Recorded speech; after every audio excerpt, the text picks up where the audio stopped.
Bon, encore une fois, Daniel RPK revient un peu en force avec 4 petites rumeurs. Mais pas des rumeurs nulos. Non, on te parle de Blade, on te parle du Surfeur d'Argent, on te parle d'Avengers 5 et on te parle de Vision. Donc, on va tout faire en condensé et vous pourrez retrouver des petites versions plutôt sympathiques, plutôt minuscules, du côté des shorts. Voilà. En tout cas, j'espère que cela vous plaira. Quoi qu'il en soit, très content de te retrouver à nouveau aujourd'hui. Ou peut-être pas, je t'avoue que je fais tellement de vidéos. Oui, j'ai toujours le même pull. Parce que je l'ai fait à la suite. Ça te pose un problème, frérot? En tout cas, vous savez quoi? Encore une fois, attention, spoiler sur tous ces différents projets. Et on va commencer avec celui qui m'intéresse le moins pour l'instant.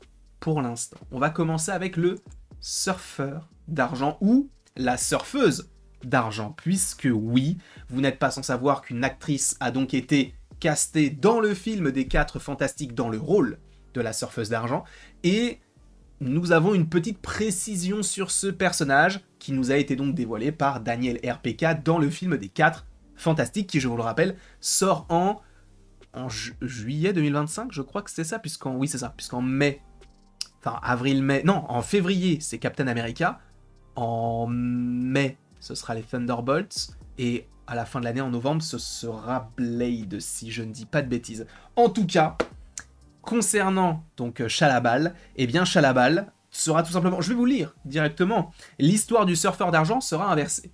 Dans l'histoire classique, que nous connaissons dans les comics, en tout cas une des histoires, eh bien c'est Norrin Radd qui est le surfeur d'argent, Shalla-Bal étant sa conjointe, je crois, mais sachez que Shalla-Bal, dans les comics, a déjà eu le surf en remplaçant Norrin Radd et en étant une des héros de Galactus. Héros AUT, hein, encore une fois, ou AULT, je sais plus, ça s'écrit comme Renault, j'en sais rien.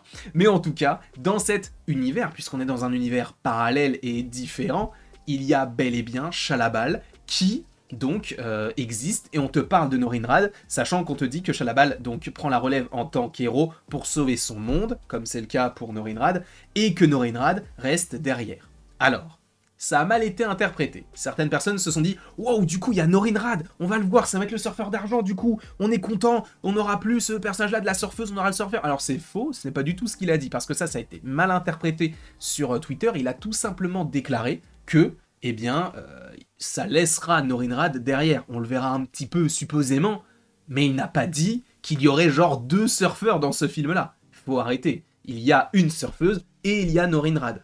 Voilà ce qu'a dit Daniel RPK. Ok, donc c'est peut-être la news qui m'intéresse moi le moins, donc je ne sais pas ce que vous en pensez, je ne sais même pas si vous êtes chaud toujours pour ce film-là des 4 Fantastiques. Moi je suis extrêmement impatient à l'idée de le voir, et surtout impatient de savoir l'origine de Galactus, parce que moi j'avais une théorie, je ne sais pas ce que vous en pensez, je vous la reglisse là, mais j'aimerais bien, tu vois, qu'il fasse de Galactus une sorte de Céleste dissident. Parce que la plupart des Célestes, eux, créent des univers, et lui, c'est le dévoreur d'univers, le dévoreur des mondes. Donc ce serait cool que lui se dise, mais j'en ai marre de les créer. Vous avez vu tout ce qu'on crée, on fait des trucs moches, venez, je les mange. Ça serait, en vrai, je trouverais ça très cool qu'ils fassent ce genre de choses. Ils ne le feront pas, et je pense que ça ne plaira pas à tout le monde, et les gens veulent possiblement l'histoire de Galactus, celle qu'on connaît. Mais en tout cas, moi j'aimerais bien qu'ils partent dans cette optique-là, dans cette direction. On va faire du plus nul au plus stylé, donc on va faire Vision Quest. Vision Quest, on a des choses qui nous viennent à notre petite oreille, puisque oui, Viv et Vin, donc toute la famille de Vision dans les comics, sera bel et bien présente dans la série Vision Quest. Alors qui est toujours prévu, il y avait des rumeurs comme quoi Vision Quest se transformerait en une sorte de Young Avengers. Finalement, il n'en est rien. A priori, il y aura bel et bien Vision Quest, et de l'autre côté, les Young Avengers qui pourraient être par ailleurs eh bien, un film, là où Vision Quest reste une série. Et du coup, il peut confirmer, Daniel RPK, que la série sera filmée fin octobre aux États-Unis. Alors là déjà, on a quelques petites idées, quelques petites théories. Parce qu'en gros, là, ce qui est sûr, à mon sens, c'est que la première partie de Daredevil, donc les 9 premiers épisodes, sortiront en 2025.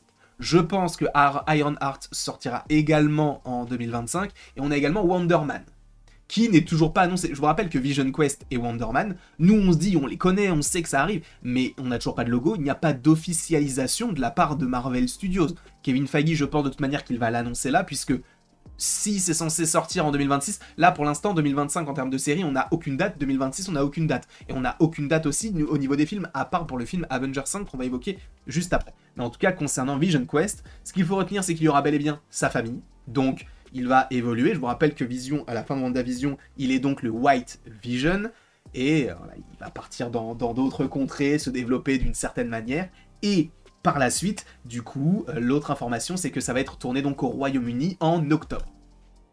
Voilà ce que je peux vous dire concernant Vision Quest, concernant ce qu'a partagé Daniel RPK. Je table pour une sortie, oui, en 2026. Il faut qu'ils prennent le temps. De toute manière, je les vois pas sortir 3-4 séries live action d'un coup, sachant que là, cette année, on en aura eu une seule. Ah non, on a eu Echo. On a eu Echo là, au début de l'année. Là, on a X-Men 97, très bonne série d'ailleurs. Mais bref. Donc pour l'instant, voilà ce qu'on a du côté de Vision Quest. Ensuite, on a Avengers 5. On a des nouvelles concernant ce projet. A priori, la date de sortie ne bouge pas. De ce qu'a entendu Daniel RPK, il n'y a pas de, pour l'instant, il le précise, il n'y a pas de décalage. Moi, j'avais imaginé le fait qu'Avengers 5 puisse être décalé à 2027 et Avengers Secret Wars à 2028. Pour l'instant, on reste sur 2026 pour Avengers 5 et 2027 pour Secret Wars.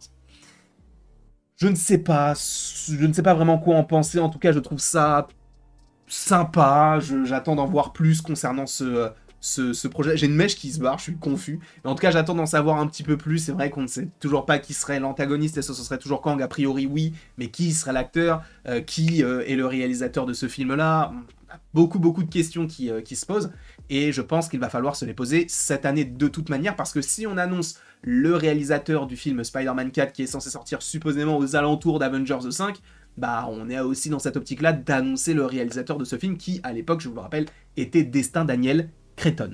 Donc voilà, c'est censé donc être tourné en plus l'année prochaine, donc un tournage en 2025 pour une sortie en 2026 pour l'instant. Donc on verra comment tout cela évolue par la suite. Et là, on a le mal-aimé du MCU, Blade. Blade qui a été annoncé en 2019, vous vous en souvenez. On avait attendu ce film pour 2022, finalement en 2023, finalement en 2024, finalement en 2025.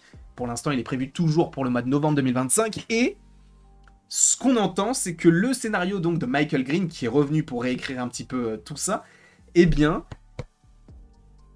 se déroule aujourd'hui. À l'époque, on avait entendu dire que ce serait un film d'époque, que le film se déroulera en 1920. Je vous rappelle qu'il y a eu énormément de versions du film, en tout cas de versions du scénario. Et a priori, aujourd'hui, le film Blade se déroule à notre époque. Donc, dans les années 2020, on va dire 25, 26, 27, dans ces eaux-là.